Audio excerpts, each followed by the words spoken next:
Hey gang, the purpose of this video is really just to cover the material we didn't get to in class last week and would normally be doing this week, just to kind of wrap up a little bit of information about needs assessments.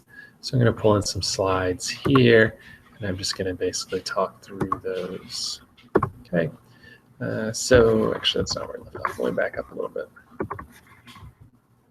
Okay, so we talked briefly about this slide, but let me just start here. So when we're doing a needs assessment, remember there we talked about 4 layers, one being the community level, one being the organization, one being the general macro environment or climate, and then one being the individual.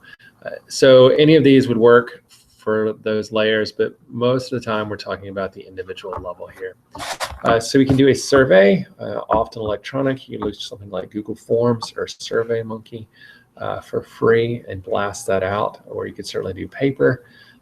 Focus groups, so a group of key folks, citizen advisory boards, committees, key communicators, public meetings, participation patterns, institutional sources, so things like in the sports world, it's the Sporting Goods Manufacturer Report.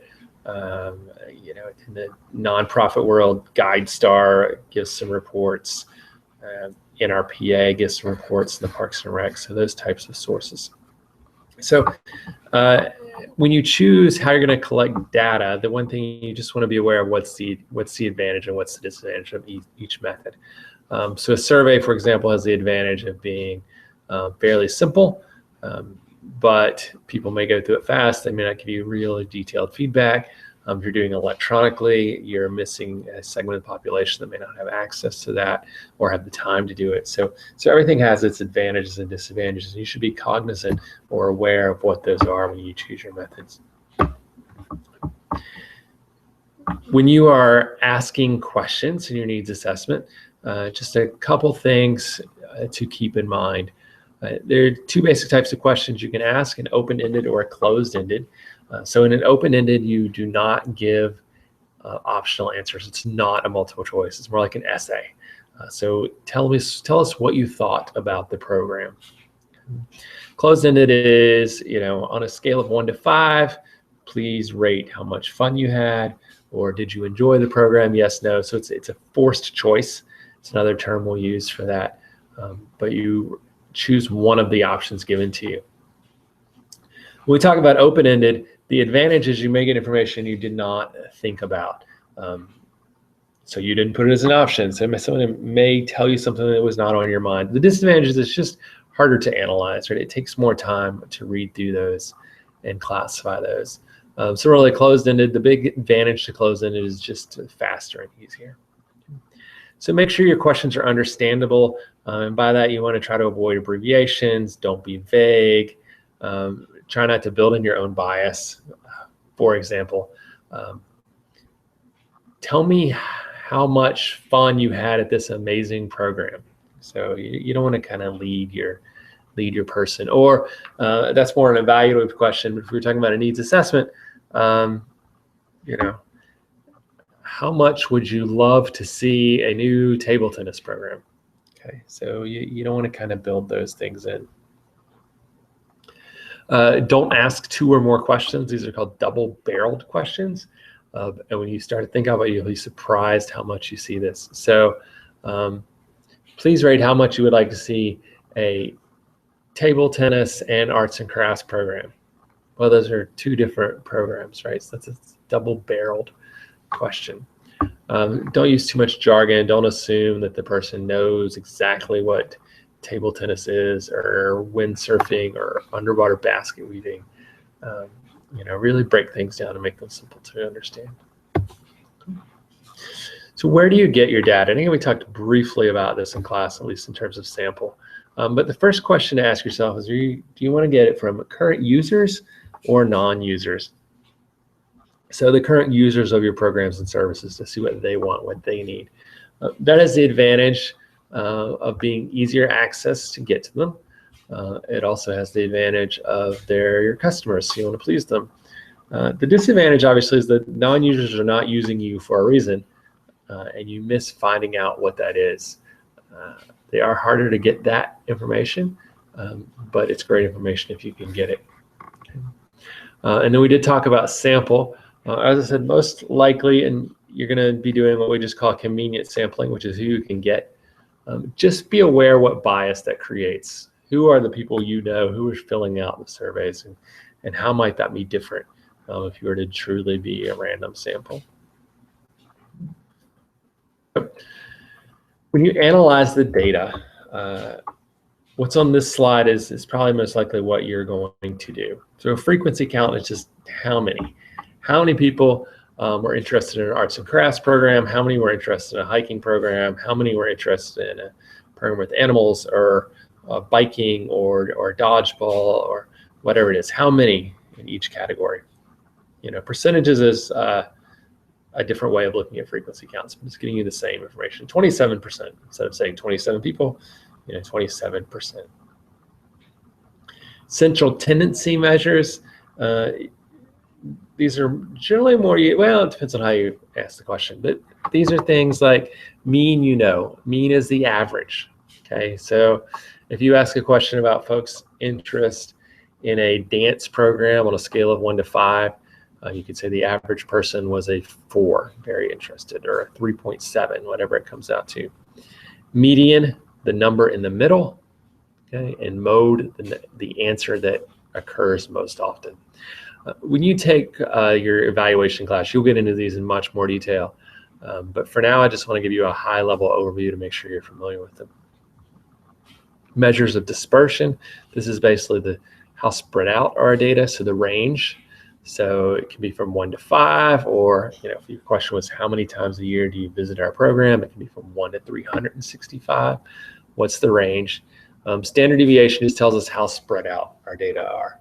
So the higher our standard deviation, what that basically tells us is that people's opinions are more widely spread. So you could have the same mean or average, but have very different standard deviations, and that would tell us something very different.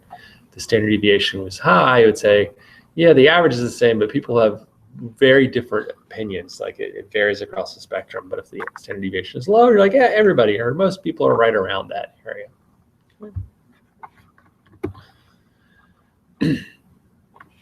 In the next couple of slides, we're going to get into, I'm going to go over some more advanced techniques.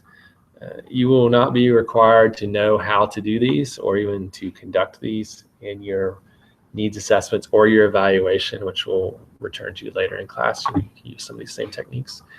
But I want to give you a high-level overview for a couple reasons. A, you may be familiar with some of them, and you may want to try to do them, and if so, that's fantastic.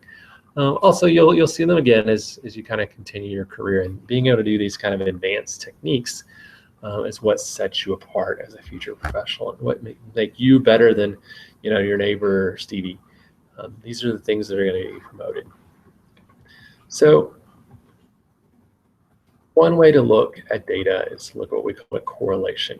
A correlation is very simply a relationship between two items. Okay?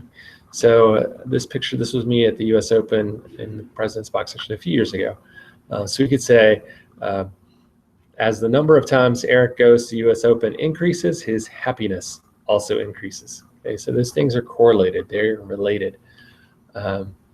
A famous correlation is as ice cream sales, this is 1 year in Chicago, this is from this study, as ice cream sales increase, crime increases. And this is kind of a funny example. It's true, but there's something else going on there. Okay, it's the summer months, and crime increases naturally in the summer months. My point being there is correlation doesn't mean that one thing causes the other, but it means they're related. Okay. Let me show you an example. It's a little hard to see, but if you have an iPhone or an Android, probably does this too, but you can do the sleep cycle timer.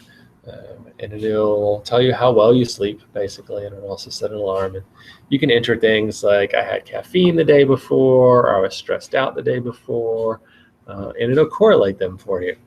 So I can't read this enough, but this is probably like stress. So as my stress was higher, my sleep was lower. This may be something like no caffeine or something. As I had less caffeine during the day, I slept better. So it's how are two things related? Now, what does this have to do with a needs assessment? Well, you may find related items. For example, age. As people are older, they're more interested in sedentary activities, or number of kids. As people have more kids, they're more interested in park activities versus sports. I don't know what it is, but you could actually find those types of relationships within the data. Okay. So, okay. Going another level, regression. So regression basically is using a predictor, so some variable, some item to predict an outcome. Okay, and you get this thing called R squared, which tells you that predictor can basically predict roughly 40% of your outcome. Okay, so in this example, I say, how much does the number of hours that people watch professional football predict participation in adult flag football? Okay, we could potentially use that as a predictor. We could also correlate it, which is what we just talked about. As one goes up, the other one goes up. Okay, but we can actually use this to predict it. I did this in a needs assessment, and that no, it's not posted. There's a different one I posted. I did a needs assessment on number of tennis courts in Arlington County, and one of the things I did was I got some benchmark data from lots of other places, and I did a regression analysis based on population. And from that, I was able to, based on our population in Arlington, predict how many tennis courts we should have. Okay. Again, advanced technique. You're not required to know it, but if you know how to do it, if you want to try it, let's do it. It's great. Okay. Tests of difference. This is a kind of fancier way to compare two groups. Do males and females feel differently about their interest in ice skating, or their interest in giving blood, or their interest in participating in a reading group? Okay. And yes, you could get different numbers, but this is going to give you a little more meat to that. Okay. One final note before I talk briefly about draft one, which we'll do again in class. You will often, as professionals, outsource your needs assessments. There are a lot of consulting firms, there are a lot of folks at universities who will do these for you, do the analysis piece and all those kind of techniques I just talked about. But you as a professional will still need to interpret those. So it's important to kind of know those basics. Your draft one, due not this Thursday, but the following Thursday. Should have a description of the agency you're working with, including their mission, vision, and values, if applicable. A brief description of your program, and I know you may not have all the details worked out yet. You probably don't. A paragraph here is fine. Your needs assessment. So how do you know this program is needed? And you're going to look at that on all four levels we've talked about. You're going to do a pestle, or what are things in the macro environment, the macro climate that are relevant to your program? Politically, economically, social, demographic, technology, environmentally, and in the legal world. You're going to do a SWOT analysis, or strengths and weaknesses are internal, opportunities and threats are external. This is your organization assessment. You're going to inventory existing leisure opportunities relevant to your program. Where else could someone get something like this? And then you're going to do an individual assessment. And that may be a survey, that may be a focus group, lots of ways to do that. If you have not completed the needs assessment by the time draft one is done, you can just put in a plan for your needs assessment. And then finally, you're going to have goals and objectives.